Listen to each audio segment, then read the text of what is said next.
प्रधानमंत्री आवास योजना लाभार्थ्यांना मनपाच्या वतीने प्रमाणपत्र वाटप। एकूण 1660 लाभार्थी यांनी घेतला लाभ। आज प्रातिनिधिक स्वरूपात 27 लाभार्थ्यांना दिले योजनेचे पत्र।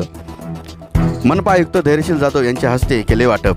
परभणी आज दिनांक 17 सप्टेंबर आज परभणी शहरातील बीर रंगनाथ सभागृहात परभणी मनपाच्या वतीने आयोजित एका कार्यक्रमात प्रधानमंत्री आवास योजनेमधील ज्यांची घरे पूर्ण झाली आहेत अशा लाभार्थ्यांना प्रमाणपत्र वाटप करण्यात आले।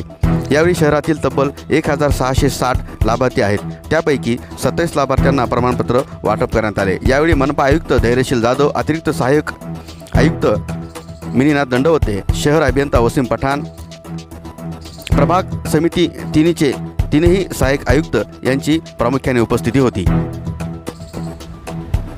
प्रधानमंत्री आवास योजना या केंद्र सरकारच्या फ्लॅगशिप कार्यक्रमाच्या अंतर्गत आज प्रधानमंत्री महोदयांनी ओरिसामधून जवळपास 4 लाख नागरिकांना घर वितरण आणि आतापर्यंत जी घरं पूर्ण झालेली आहेत आणि जी वितरित झालेली आहेत अशा लाभार्थ्यांना गृहप्रवेशाचा हात आहे। त्याला अनुषंगून परभणी शहर महापालिका यांनी 1606